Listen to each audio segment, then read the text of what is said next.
nous. Bonsoir madame. Première question, pourquoi êtes-vous mécontente de l'élection d'Amadou Mame Diop à la présidence de l'Assemblée?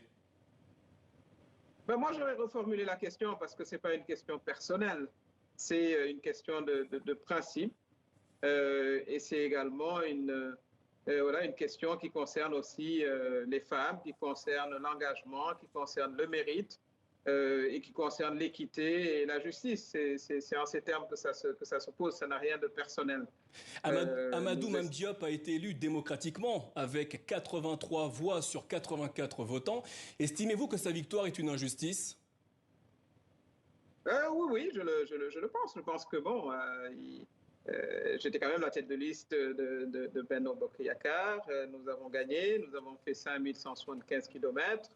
Oui, absolument, je le pense. Et de toute façon, je crois que ce qui est important, c'est chaque fois que voilà, une injustice se pose, et se pose souvent pour les femmes, qu'on puisse voilà, la combattre, la dénoncer. C'est ça la question.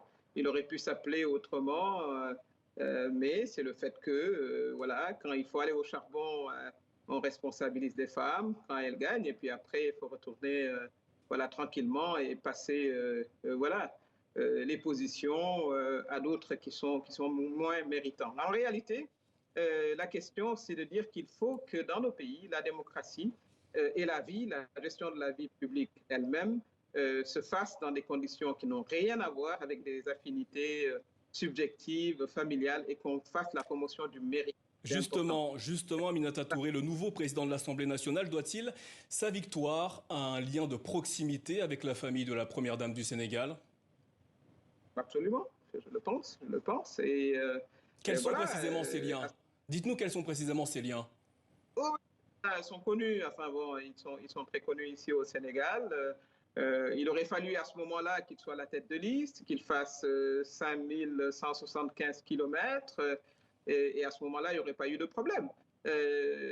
Voilà, ce qui apparaît comme une injustice, c'est que voilà, on fasse le travail et qu'on gagne, et que voilà, ça arrive un peu trop souvent aux femmes, et voilà, il faut que les femmes ne l'acceptent pas. En tout cas, moi, je combattu et je l'ai dit, voilà. Aminata Touré, allez-vous proposer une loi sur les incompatibilités familiales avec certaines fonctions au Sénégal? Absolument, et je crois que ça devrait être un exemple pour toute l'Afrique.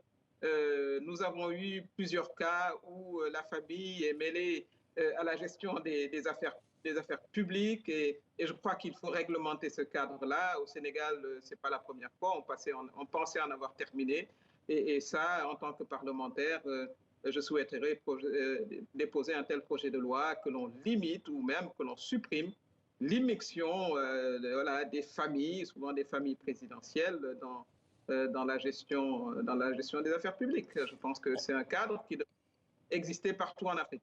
Et ce serait... Aminata Touré, m'entendez-vous? J'ai l'impression que nous avons perdu la liaison avec Aminata Touré à Dakar. M'entendez-vous? En tant que député de la majorité présidentielle, êtes-vous favorable à un éventuel troisième mandat du président Macky Sall? Ah non, ça, vous savez, je suis constante sur la question, hein, étant dans la majorité, je l'ai toujours dit. Le président Macky Sall lui-même l'a dit plusieurs fois qu'il respecterait la Constitution.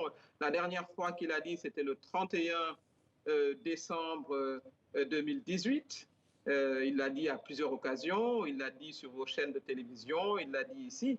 Voilà, et je pense qu'il devrait s'en tenir à ce qu'il a dit, et voilà, organiser des élections et laisser les Sénégalais choisir leur prochain président. Ça, c'est très clair. Ça a été ma position. Je n'ai jamais varié là-dessus. Aminata Touré, depuis lundi, le vote à l'Assemblée nationale. Envisagez-vous de quitter Benno Bokk Yakaar? Je suis député à l'Assemblée nationale, élu sur la liste Benno Bokk Yakaar, mais je suis une députée des Sénégalais. Je compte voilà, défendre les intérêts de tous les Sénégalais et apporter des projets de loi, comme je l'ai dit, qui peuvent contribuer à renforcer la démocratie sénégalaise, voilà, sur beaucoup d'autres questions qui concernent les jeunes, les femmes. J'ai parlé de l'incompatibilité familiale, voilà, dans la gestion des affaires, et d'autres questions qui intéressent les Sénégalais, parce que je pense que l'Assemblée nationale, c'est un lieu important d'approfondissement de la démocratie. En parlant justement de l'Assemblée nationale, que pensez-vous des heurts qui se sont produits lundi dans l'hémicycle? Ah bon, ils sont regrettables, ils sont regrettables. Ceci étant dit, l'Assemblée nationale, partout, hein, que ce soit chez nous ou ailleurs, voilà, c'est des lieux voilà, où on s'échauffe entre politiciens.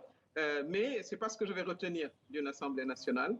L'Assemblée nationale, c'est également fait pour voter des lois qui voilà, régissent la vie des Sénégalais, des lois progressistes qui vont faire avancer notre démocratie, qui vont permettre aux Sénégalais d'avoir des cadres juridiques qui les protègent dans leur vie économique, sociale et même environnementale. Donc, je crois que c'est un lieu fondamental, c'est une institution fondamentale. En dehors de ces heures-là, je pense que les députés, ensuite, ça se calmera, feront leur travail comme ils doivent le faire. Aminata Touré, merci d'avoir répondu à nos questions ce soir en direct de Dakar.